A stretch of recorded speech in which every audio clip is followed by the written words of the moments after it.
What's up, Freedom Fiends? It's Neema Vedadi. You're about to witness one of the first of several solo joints I'll be doing for Freedom Fiends.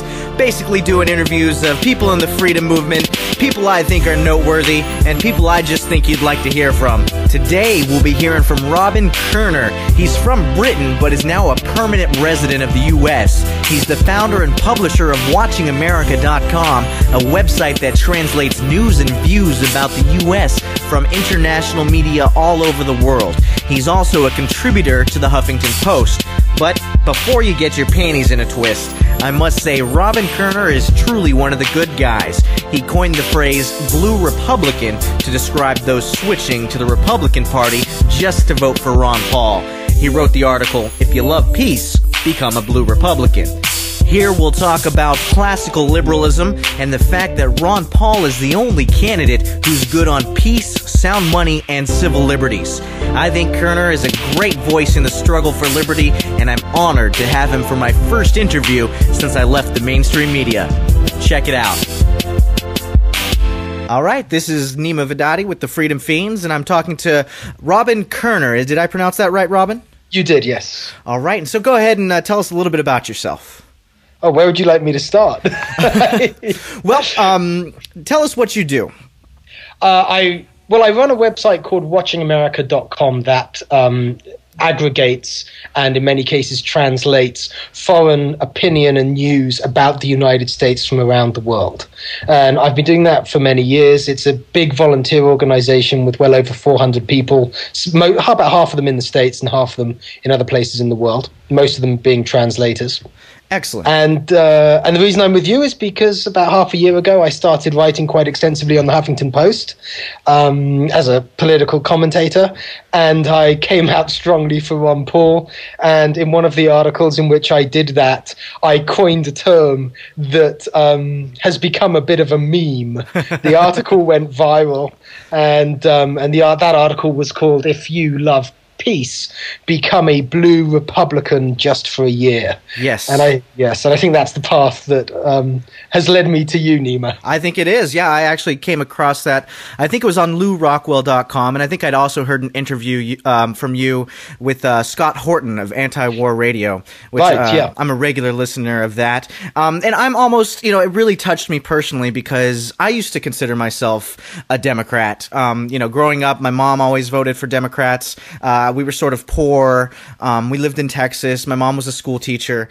So that was just what we did. We voted Democratic. And then Ron Paul came around, and it sort of it was a paradigm shift in my mind. It just sort of changed my whole worldview. And that year in 2008, I registered to vote, or I registered to vote as a Republican, and I became a delegate, actually an alternate delegate. I wasn't the actual delegate for Ron Paul.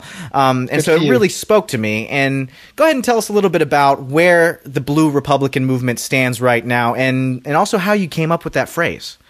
Okay. I think largely because of the work I do with Watching America, I'm very interested in paradigms. The idea that the world that you perceive and experience is determined by what you already know, whether what you already know is complete or incomplete, right or wrong. What you already know, what you already believe or feel actually determines your experience of the world. And this is why one's experiences of the world always tend to reinforce what one believes or knows, because it's what you know that filters what you experience. And knowing that, and I should also say that I kind of studied epistemology in my master's degree, so that kind of feeds into that, where we get our knowledge, how we believe in what we believe in, all this kind of stuff. Right. So I've always been quite interested in subverting paradigms, in helping people stand outside their paradigms to maybe experience the world in a new way. So this is kind of my intellectual mission context. Okay. Yeah. And so when I started with this kind of gig writing on the Huffington Post, I've always done this work on myself to kind of get myself out of my own beliefs or whatever. And that led me only 2 or 3 years ago to classical liberalism, to Ron Paul, to thinking about American politics in a way that didn't fit the left-right paradigm. And the bigger thing that I'm trying to explain in my writing, is that we're being fooled by this Republicrat donkeys versus elephants game, because it's set up oppositionally. It's set up to make you think that one of these sides disagrees with the other on everything that matters. Well, actually, on everything that matters, the American left and the American right, as kind of manifest in the Democrat Party and the Republican Party, they actually agree on everything that matters. Right. They agree on killing innocent people in countries from which we are not threatened. And when I say that, that's not my opinion.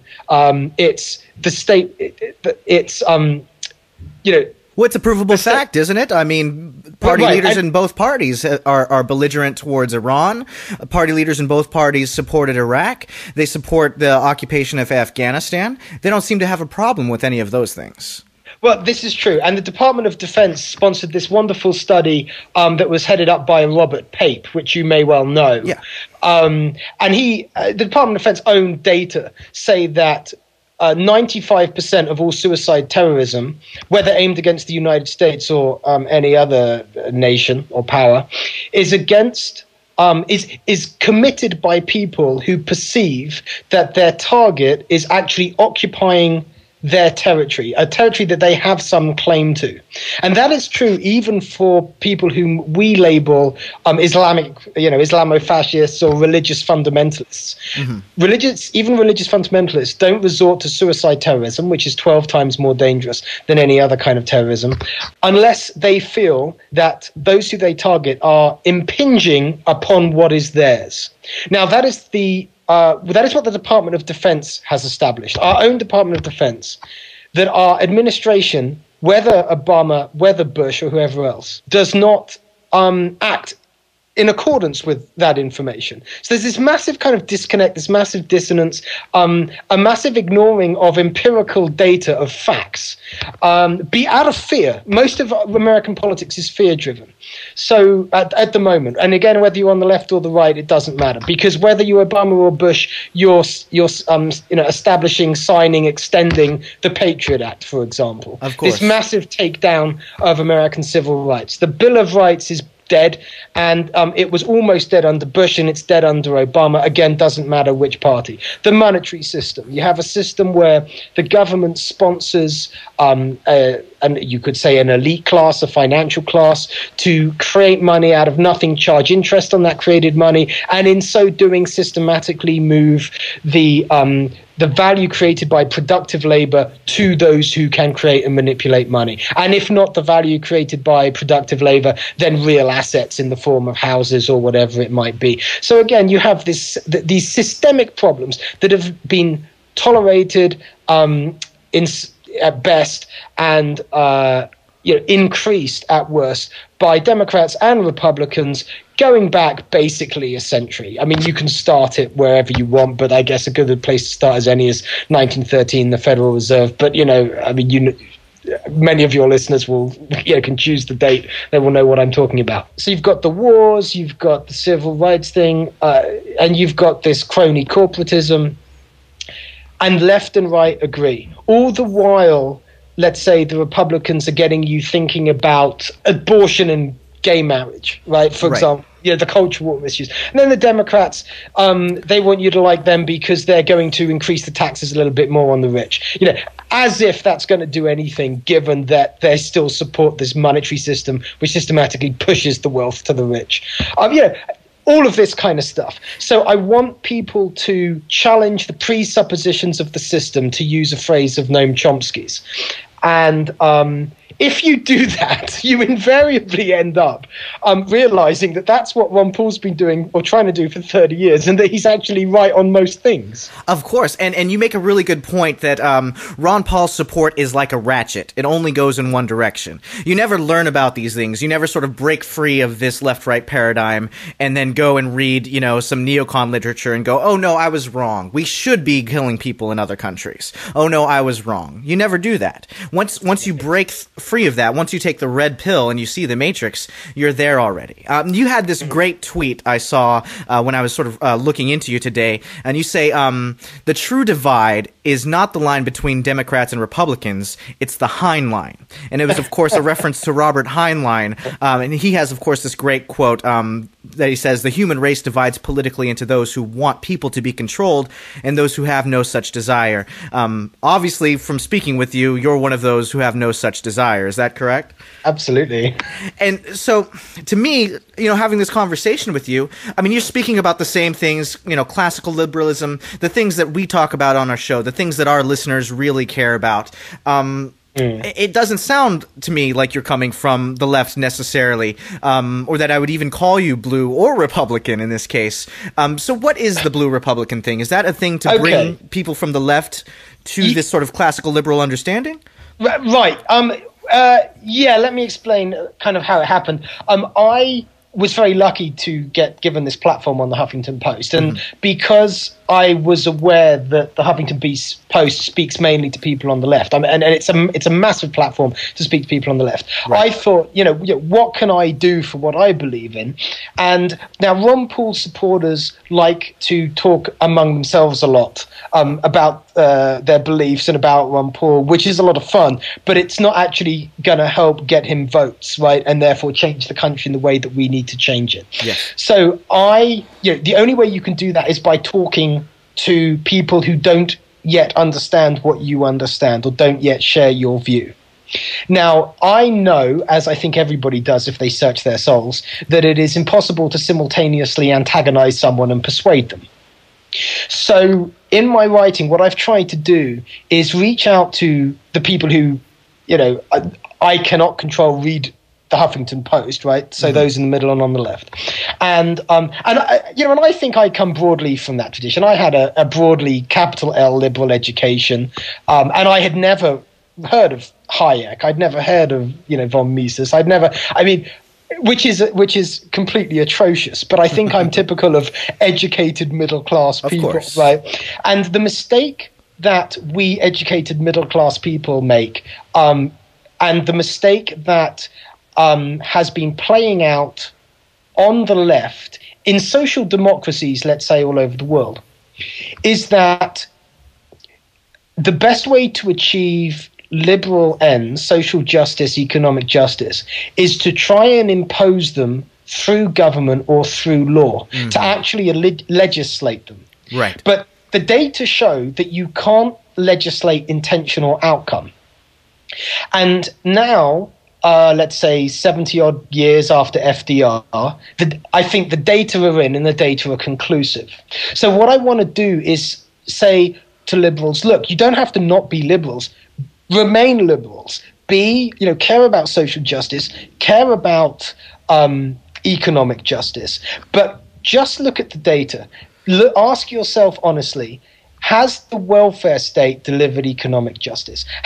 Is it government that's responsible for increased social justice? Do the traditionally liberal mechanisms give you actual liberal results? Do they really support liberal principles?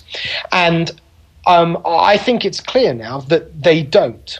So what I'm trying to do is is to affirm the basic instincts of people with more liberal sensibilities and say there might be a better way of getting to where you want to go, which is not centralized, government-driven, basically enforced legislation of intent.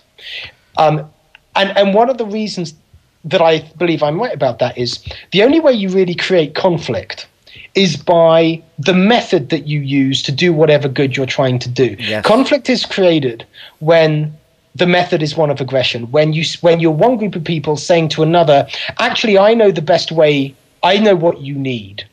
And then you try and impose it. Even if your intentions are good, as they always are on the left, imposing your will on other people doesn't work. It creates division. If you want to create unity and understanding, you actually have to start with freedom. Now, that makes sense I wouldn't ask anybody to believe it. I would ask people to look at the data, as I say, from around the world, especially in this country, the United States, from the last 60 or 70 years. And I think the data points strongly to that. So why blue Republican? I'm saying to the readers of the Huffington Post, if you voted Obama for good reasons, which you could call good liberal reasons, that you simply don't want America to be responsible for killing innocent people, that you simply do believe in the Bill of Rights and you want to punish those that would take it down, like Bush and now Obama, that you do not want a corporate cronyist system where wealth is pushed systematically and systemically to those with special legal privileges. The politically favored. Right. If you vote for Obama for those good reasons, then on those principles, the only thing you can now do is to become a Republican, to make sure that the only person in the race that has a record of supporting those principles, Ron Paul, becomes his party's nominee so that he can win the presidency. And in the article where I coined the term blue Republican, I said, look, this doesn't mean you have to like the Republican Party and what it has stood for in the last 10 years. I also wanted to see the Republicans lose at the last election. And so, in the little bit of writing I was doing back then, I supported Obama because I wanted America to send the statement to the neocons that this is not American. Mm-hmm. But, as I've said elsewhere, in many of the important respects, Obama has proved himself to be Bush plus, not even Bush light. So stick with the principles and now become a blue Republican for Ron Paul. Why blue? Because blue is the color in this country of liberalism, of Democrats. And so by providing a label like blue Republican, I wanted those who maybe have spent many years at the bar with their friends being disgusted at the shenanigans of the Republican Party to join the dark side without quite feeling they're one of them. Of course, Americans love slogans. They love short little bits like that. Blue Republican. Yes, my idea, the idea of joining the party of the man who you want to be president, is not new. It's as old as democracy. Right. So I can't take any credit for that. The reason I think this worked is because the blue Republican, it's not a new political idea, it's a great marketing meme. Yes. And one of the reasons why, apart from being catchy, is that blue and Republican is itself subversive of the left-right divide. And I think Americans now are beginning to sense, maybe they're beyond beginning to sense. I mean, if the results in Iowa are anything to go by, 20% sense it very deeply, that the left and right of this country have together brought America to where it is. Yes. And they would be right in that. The facts are with them in that. So if you believe that, what you want to do is bring down this Republicrat system that has brought you here. And so blue Republican basically says, we're not going to let you define the terms of the debate anymore because Republicans are red, but we're going to be blue ones. And so in the symbol, in the image that is used for blue Republicans, we have the Democrat donkey, but the word Republican, and right. So. Does it go beyond that for you, though? I mean, is this just a Ron Paul thing? Because it seems like your thing is more classical liberalism and trying to erase that aggression that the Democratic Party and the left has embraced lately. And like you said, for the past 100 years. And to me, it sounds like you perfectly understand the non-aggression principle. Have you thought about springing that on the left in an article? Like, this is one of the main principles of classical liberalism: is you don't aggress against others, you don't force them. The freedom of the individual is supreme. To people on the left, freedom, the lack of aggression, is a good to be weighed up with other goods.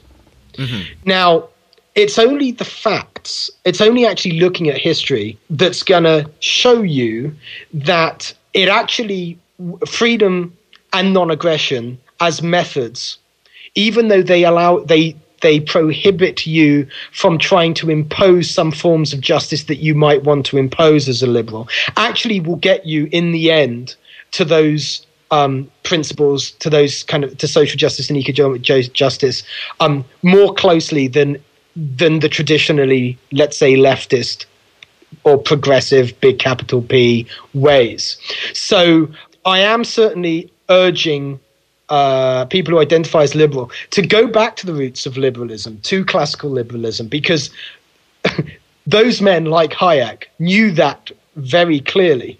And interestingly, in some ways, they provided the framing, the intellectual framing, the theory that makes sense of the data that we now have up to 2012. You know, as social democracies have tried to engineer social and economic justice in various countries. I wrote an article called Ron Paul and the Love Revolution of 2012, where I tried to present non-aggression, the idea of government being based on as you wish, which is the same thing that people who love each other say to each other. If you have a loved one, you want for them what they wish for themselves. And I said in this article, you know, about the love revolution, that to put that idea of love, that accurate idea of love, into politics is a wonderful thing. And it's no mistake, therefore, that Ron Paul's campaigners, and you know, the last time round, came up with that love revolution slogan, where, you know, the word love is picked out from revolution, right? You obviously know what I'm talking about. Yes, yeah. I have the T-shirt. Right. Yes, yeah. Many people have that T-shirt. It's a good one. That is the non-aggression principle. And I want to be talking about that. And I want to be talking about that to people on the left, because people on the left, you know, and I don't mean the hard socialist left, just like I've got nothing to say to the hard neocon right. Right. But to those that basically want the best for everybody, I want to talk to them about these ideas. These are classical liberal ideas, but they're ideas that you can connect to quite intuitively just because you're human. Right. And liberals should be very open to them. Of course. The golden rule, that's all it is. I mean, and that's basically what Ron Paul's philosophy seems to boil down to. And he says as much. He says that foreign policy should be the golden rule, you know? We should treat them as we want to be treated. You're listening to the Freedom Fiends podcast. Freedom Fiends is now available for 24/7 streaming to your iPhone, Android phone, or other chromed robot turd. Click on the streaming audio link on freedomfiends.com. That's freedomfeens.com.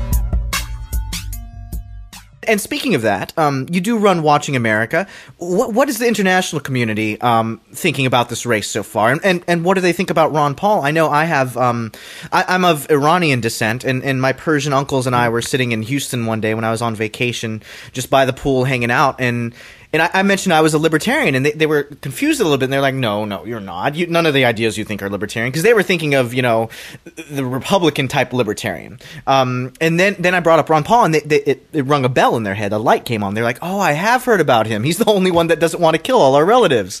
Yes. And so is that what we see here from other countries? Do people know that Ron Paul is sort of the peace candidate? I would say that just as our media in the US are behind the curve on understanding Ron Paul, the international media, on average, so that's quite a crude thing I'm saying here, are even behind the curve of the American media. I see. I can read as much nonsense, completely incorrect content about Ron Paul, for example, in some of the British media, for example, that as I can in the US. But I think that's not uncommon, because the media generally talks about what the media are talking about, right? Right. And so if there's an American issue that a commentator in another country is going to write about, one of the first things that commentator is likely to do, not being in this nation, is read the media that are coming out of this nation.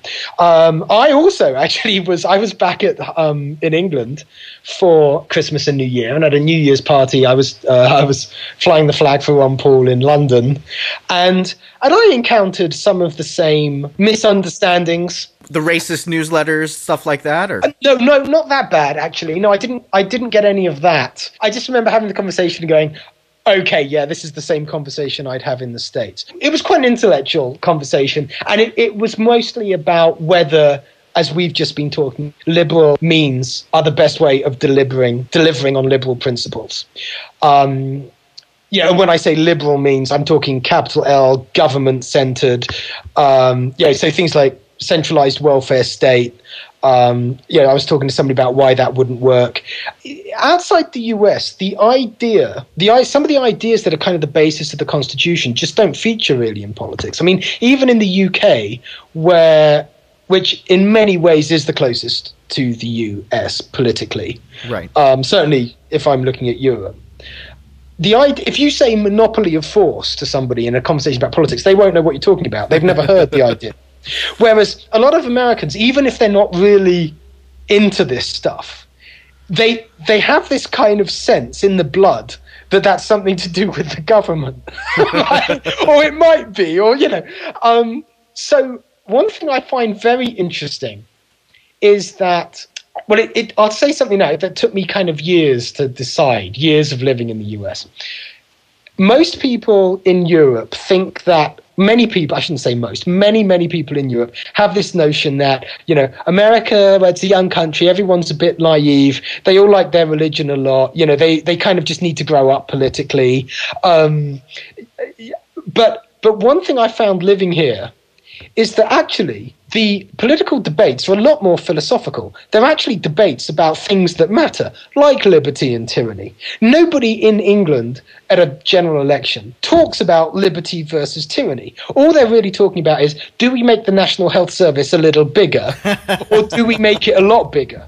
A little bigger or a lot bigger, yeah. Really, see, that's surprising to me because, you know, I've only lived in America my whole life, and of course, being who I am, I want there to be more talk about tyranny versus liberty. That's just me. So I think, you know, we don't talk enough about that. I think our political debate isn't philosophical enough. But you're saying in other places, it's even worse. Yes. Yeah, and I've lived in Taiwan, but my Chinese wasn't good enough to be having discussions of this depth. So I can't say how this plays out in other parts of the world. Mm-hmm. But I do think the United States is exceptional. And one thing, you know, that I kind of want to say as someone who feels like it's kind of very privileged to be welcomed in as a guest to this country and eventually to become one of, as it were, the American family, is I want to say, you guys have this Constitution. You have no idea how good it is. It is like, it's sublime. And I want to say to the left, and I have said this in my writing, the Constitution, people talk about constitutional conservatives. They don't talk about constitutional liberals. Right. But the Constitution is a liberal conservative or a conservative liberal document, right? It's full of small L liberal principle that the people who wrote it down thought they were conserving. Yeah? Right. You already have a built-in thing around which to transcend this fake left-right paradigm that and therefore you can use this Constitution to question these presuppositions of the system that the Republicans and the Democrats want you to not question. Now, America is so blessed to have that. And it's not just that it has this piece of law, but it has this piece of law that people actually know about. It can be easily popularized because it was written so beautifully. It is in the Constitution is in the culture of the country.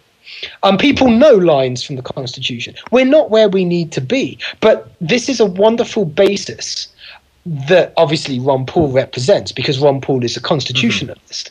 And if you ask me to give, you know, in one sentence, why do I support Ron Paul? I might say because he's a constitutionalist. Yeah, this is a sublime and a wonderful thing. And as the left come to realize, and the right, I mean, not everyone on the right understands this either.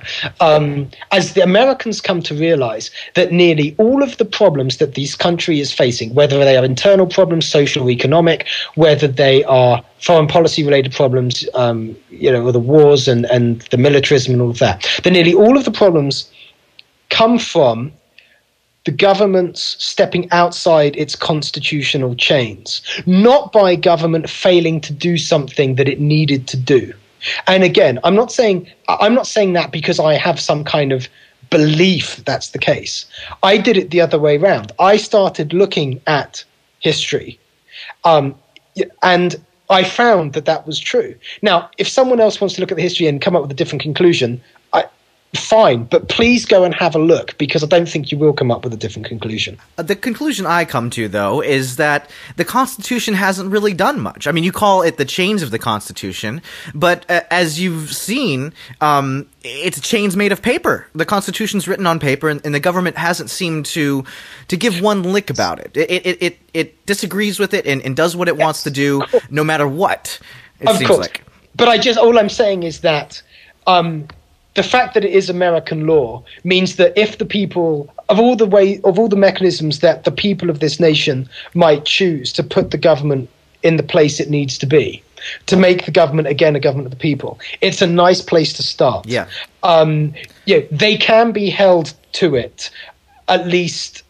I mean, holding them to it practically will be very difficult, but at least it's something to which they can be held. Yes. And most countries don't have that, and they certainly don't have that in the popular imagination.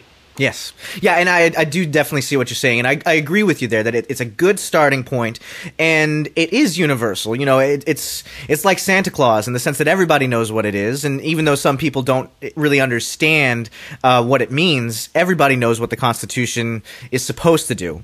So it is a good place to start, and I guess your argument there is nobody else seems to have something like that. Yeah, the American Constitution is special, yes. Okay. Excellent. And that sort of brings me to my next point on, I just want to know sort of more of your politics. How far do you take it? And I guess to sort of go back to Heinlein, since I know you seem to be familiar, in The Moon is a Harsh Mistress, the professor describes himself as a rational anarchist. And he basically says that, there really is no state. There are people, and they do actions. And that's sort of how I feel. I feel like the non-aggression principle is supreme, and you can't really have a state in the sense of how we conceive of it now and still hold true to the non-aggression principle. What kind of role do you see as the state having, if any, in the way the paradigm shift will happen and in the way you would like to see the world work? Well, I'm gonna kind of evade that question, because I would say to answer that question fully, I need to do a lot more reading than I have done. One thing I have said is, look, we now are starting off where we are. You always start from where you are, and America has gone so far down this road of aggression. Yeah. Within the country and, from the country, that I make the point that if Ron Paul were to win the presidency, we do not wake up in Ron Paul's libertarian utopia. Of course not. No one is ever going to, wake up in a libertarian utopia in Ron Paul's lifetime. So all I'm arguing for is an honest evaluation of whether we've gone too far in a particular direction. And if so, a determination of which direction do we need to go back in. So I'm saying, look, we can disagree about the destination, but I do not think open-minded, well-intended people can disagree on the broad direction that we need to go in. Of course. And that is towards freedom. So let's say very significantly towards freedom. And the only candidate representing that is Ron Paul. So that's what I want to say. Because here's the other thing. If you present people with a worldview, a kind of a complete destination that's so anathema to their way of thinking, you don't get anywhere anyway. Right. So I'm not that interested in doing that, really. Okay, fair enough. And speaking of that practical political game, Ron Paul did come in second in the New Hampshire primary. According to the media, he came in third in Iowa, although if you count by delegates, he really tied for first place. You yourself wrote an article saying that Ron Paul can win on arithmetic, not just philosophy, pointing out how well he does with independents, how well he can pull in swing voters. So are you optimistic? Do you think that Ron Paul actually has a good chance? I think there's always a good chance. I mean, look, who thought that Santorum was gonna basically tie for first, right, in Iowa?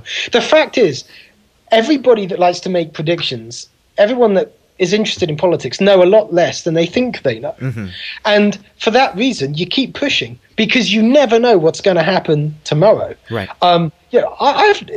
There's lots of things that we could find out about Romney, or that he could say, that will tell us something that even people who may not share our politics, Neema, would make them think twice about him. And, or there could be some event, or as I said in the article that I wrote that was shared more than anything else I've ever written in my life, which was simply called Ron Paul Can Win. Phase changes in cultures and in nations are very complex things. So all I know is if we keep pushing, anything can happen, therefore keep pushing. What kind of criticism do you get from you obviously write on Huffington Post, and people sort of think of this as this sort of liberal bastion. What kind of criticism do you get? How do people push back at you for supporting Ron Paul? The worst actually was just a couple of days ago, where there was a website that started spreading an outright lie. It was just a lie, which kind of took me by surprise, that we are in some way supported by George Soros. And who I'm sure is a perfectly nice guy. And if he saw the light and wanted to donate a lot of money to our group or any other group that wanted to help Ron Paul win, I'd say great, take the money. But there's that silly association. It's childish, it's pathetic, it's silly. But those who have a vested interest in whatever view they have, a vested interest in a view that's greater than their vested interest in truth and integrity and honesty. Those people, they do go with this stuff and they throw it at you. I've been called 2 days ago. Somebody tweeted that I was a jackass and I think he's a Democrat. And then we have this nonsense from this George Soros stuff is from the right. It's people who I don't even know. The hate is. That's out there is quite sad. Yes. But of course, wherever there's hate, there's love too. And I feel very blessed to be at the center of this community of people that support what I'm doing and let me know that and support it actively with their own efforts and try and help people understand what we're doing. I mean, one of the really interesting criticisms that I get is, these blue Republicans are in some way dishonest or deceitful because we're trying to manipulate the primary process to get a Ron Paul win. And I'm just like, the whole point of democracy, the whole point of the process is to try and get the guy you like to win. Exactly. And to do that, you have to support the party that he's a member of. So what we're doing is the very opposite of manipulation. But there is this, especially from the right, from the Republican partisans, I have been criticized of that, and I'm just like, it's so silly. It's like somebody saying the sky is green, and you go, no, it's blue, and they just go, no, it's green. Yeah. And that's the level of it, and there's nothing you can really do with it. Well, yeah, of course, this is supposedly what they support is democracy, and they say things like, if Ron Paul wins Iowa, it discredits Iowa. Well, it's a kind of political territorialism. I'm sure most of these people wouldn't admit it, but but it's more fear, right? It's fear of change in the political process. It's fear of loss of control. Yes, it's fear of something they don't understand. And if they don't like change and they don't like not being able to control things, then they should probably be frightened because the change is coming whether or not Ron Paul wins. Well, I think they are frightened. And I think hit pieces on the Ron Paul group and Ron Paul himself have shown that the establishment is very scared at this point. The other thing I see is it seems like much of what is driving this is youth. It's people my age, younger, people your age perhaps. And much of what the fear is those who are of an older age, those who maybe are more fearful of things like Sharia law and this evil Muslim cult that's going to come take us over and things like that. Do you find that most of your supporters or most of the people that are willing to break from the paradigm never really agreed with the paradigm in the first place, and they're just young people who see the world more fresh? Well, I think that makes sense. I mean, I guess statistically it's probably a necessity that being able to have view X correlates with not having been caught up for a long period with view Y that is mutually inconsistent with view X. That's the paradigm thing again, right. Isn't it? I don't know for example, the Blue Republican Facebook group is nearly 9,000 people now. There are obviously, hundreds of thousands of Blue Republicans across the country, as I define them. But that are actually active members of the Blue Republican Facebook group, 9,000. Now, I haven't taken a poll of their ages. I see very diverse demographics on that group. And so my impression is that the Blue Republican group is just like, is a good cross-section of the Ron Paul supporting group with a very wide-ranging demographic. I think you're probably right, though. I mean, I would love to be able to study it. If I had the tools and the means to do it, it would be very interesting. You're listening to the Freedom Fiends podcast. Freedom Fiends is now available for 24/7 streaming to your iPhone, Android phone, or other chromed robot turd. Click on the streaming audio link on freedomfiends.com. That's freedomfeens.com. Go ahead and tell me a little bit. I know we talked about Watching America in regards to, the international community and how they might feel about Ron Paul or the American election. But I want to give you a chance to sort of pitch Watching America a little bit, because I had no idea that it even existed. And when I found out about it, I thought, hey, that's a cool concept. But go ahead and tell me what motivated you to do that, and what kind of benefit you think it has for the world. Okay, well, I can tell you exactly what it came out of. I have a friend who I was spending time with when I first came to the US permanently at the end of 2004. And she had been, she's very politically active. She was actually a campaign fundraiser for the Republicans, but she had retired, and she was in California, and she would read. She wouldn't just read like the Republican press. She was well read. She wasn't like a rabid ideologue.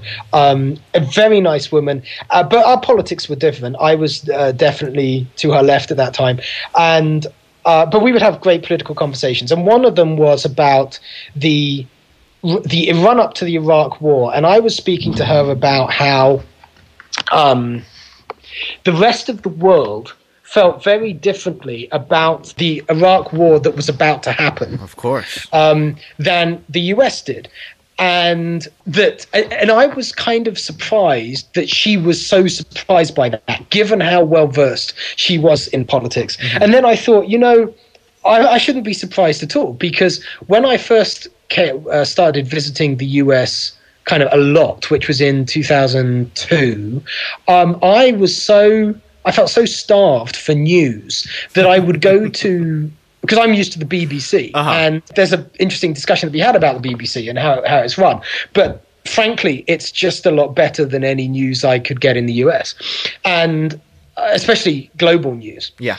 So I would go off to bookstores in California and, pull the Telegraph and the Guardian or whatever off the international newspaper shelves and sit there with a coffee and read them. So I kind of put two and two together, and I said to my friend, given we're having this discussion, how would you feel about a website that was just simply like the Drudge Report, but instead of crap about what Hollywood star is doing what to what sportsman,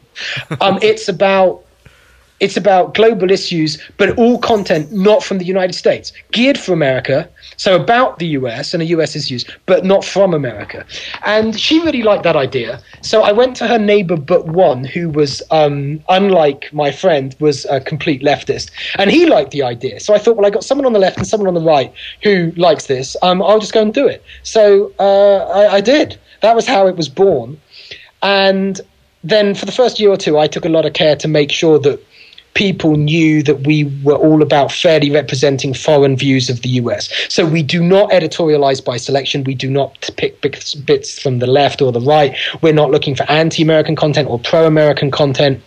If it's about the United States and it's an original opinion that is not from an American, if we find it and we have the people to translate it, we'll translate it and post it. Excellent. So that's what it does. It is now, there's attempts are being made now to copy it, I think, with lots of money, but we're the one place where you can get this. I mean, it's Yeah, there've been shenanigans to copy our site and content, but basically, those attempts aside, we're unique doing what we do. And because of that, I got a lot of media attention when I started it. So this was like 2005, and I did a lot of interviews. I was like on, All Things Considered on NPR, and I'd done BBC interview, big PBS staff, because people were like, well, why has nobody done this before? Yeah. And the reason is you can't afford to do it. If you have to pay people to do it, you couldn't afford it. You would need a huge investment just to pay the translators and the editors. But by being the first mover and just basically, in some cases, knocking on the doors of radio stations to get the word out, then it kind of took off anyway, and then they started calling me. But initially, that's what I was doing. The word got out, and people who were listening and reading the newspaper articles about what we were doing started writing to me and saying, well, I can read Spanish. Can I help? I can read Chinese. So we've now built this organization up. It's completely volunteer. There's no money in it. Unfortunately, I wish I could make a profit out of it, but I can't. So there's about 450 volunteers, and it's kind of an awesome undertaking. It is definitely an awesome undertaking. One other thing I want to ask, I will start to become, I don't know if a regular viewer, but I'm definitely going to put it on my bookmarks and check it every now and then just to see, what the world is thinking. And you said you were first motivated in the lead up to the Iraq War. What kind of articles are you seeing from elsewhere in the world about, America's stance on Iran right now? There's been this sort of tension in us saying things like, oh, the Iranians are threatening to close the Straits of Hormuz. And of course, there was the American drone that went down in Iran. And tensions seem high. They've been high for a while. But what are some other voices around the world thinking about this? Well, I need to say that I've been so busy in the last couple of days since I came back from England that I haven't been reading the articles that are put on. In fact, I cannot read all the articles that go up on Watching America because there's just too many. There's a lot, yeah. Although I've just pulled the site up right now, and I do see a great headline from Romania. How much does America understand about Iran? Enough to shoot itself in the foot. Now, so that's translated from Romania. And one might say, well, if that's true, no change there then. Right. So a headline from China, the difficulties in taking military action in the US-Iran conflict. So I would just urge people who are interested to go and have a look at the site and pull up and also scroll down through the old pages because we're updating so fast that stuff goes on the homepage and then it falls off the bottom. Right.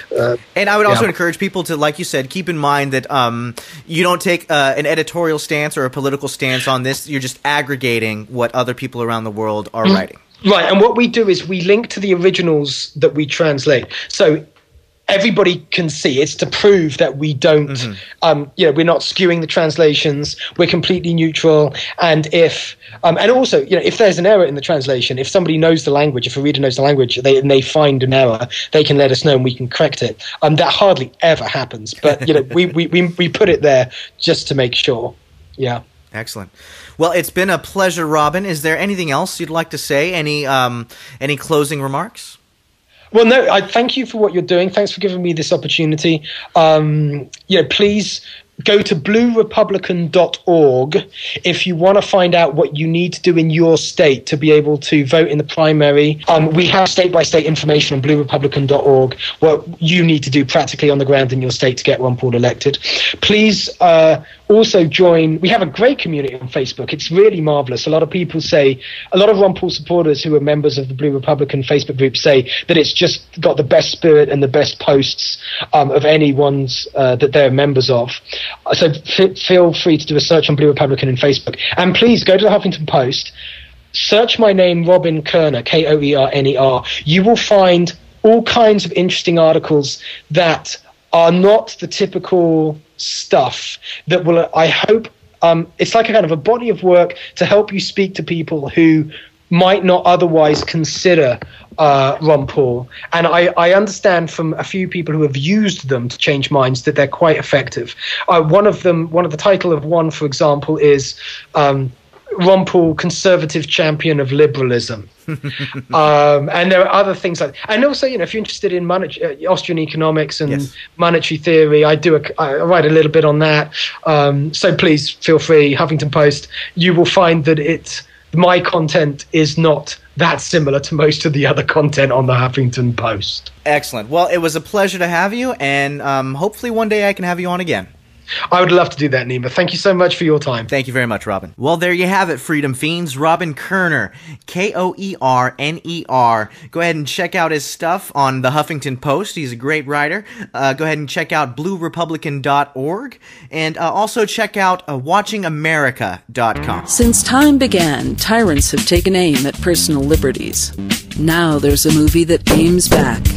The government has no more right to tell us what to put in our bodies than they have to take our guns or tell us what books we can read. 6 drug police were eaten by bears while raiding a marijuana farm. On your knees, you dirty hippies! Jesus. On your knees! What's the problem, officer? Today, many cops who enforce pot laws do so only because it provides them with cushy jobs, good benefits, and a chance to push people around. I was an undercover narcotics officer. The drug war is nothing but a farce. The Second Amendment says you gotta keep you and your gat intact. Guns and Weed, The Road to Freedom. A film by Michael W. Dean and Neema Vedadi. DVD available now at gunsandweed.com or on Amazon. That's gunsandweed.com. Makes the perfect gift. Remember, that's gunsandweed.com. And now, some corporate whoring for one of our favorite products. Hi, I'm Neema Vedadi from the Freedom Fiends Podcast, and I'm excited about Vaporsmith's electronic cigarettes. I dig the taste, and I dig the freedom to vape anywhere the nanny staters would wet their pants if I smoked. Howdy, I'm Michael Dean of the Freedom Fiends, and I love Vaporsmiths. I smoked 3 packs of tobacco cigarettes a day for decades, but now I'm only using Vaporsmiths. I love the flavors, I don't smell like smoke, and I save money, so I have more to spend on ammo and treats for my kitties. Vaporsmith's e-cigs revolutionize nicotine ingestion by bringing it into the 21st century. With Vaporsmiths, you'll enjoy all the invigorating nicotine with none of the nasty smoke. Vaporsmiths are clean, efficient, and tasty. Available in 4 strengths and 10 delicious flavors. Reds, classics, Turkish, menthol, strawberry, cherry, vanilla, coffee, minty mint, and cloves. Go to Vaporsmiths.com. Use coupon code FREEDOMFIEND to get 25% off your order. This is a limited time offer. Vaporsmiths.com is run by a liberty-loving entrepreneur, not some subsidized tax eater conglomerate. Vaporsmiths at Vaporsmiths.com. Vaporsmiths. I'm enjoying one right now.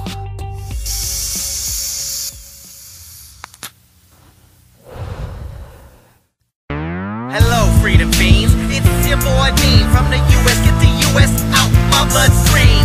I own me and that includes endorphins. No one won't ask permission and I won't say please. Freedom fans, one fact that I gotta make clear.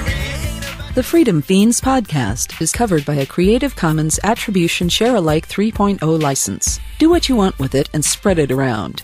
Tell 2 friends. Make copies. Email it to everyone you know. Go on the site and comment. This is a conversation. Every week, we'll have an exciting new episode where Michael W. Dean and Neema Vedadi weave their own unique take on the way the world works and how to find your place in it. Available from freedomfiends.com. That's FREEDOMFEENS.com. Freedom Fiends is proudly syndicated by Alterati.com, the Micro Effect Radio Network at themicroeffect.com, and the Liberty Radio Network at LRN.FM. Subscribe and tell 2 friends. And remember, the only power they have is the power you allow them.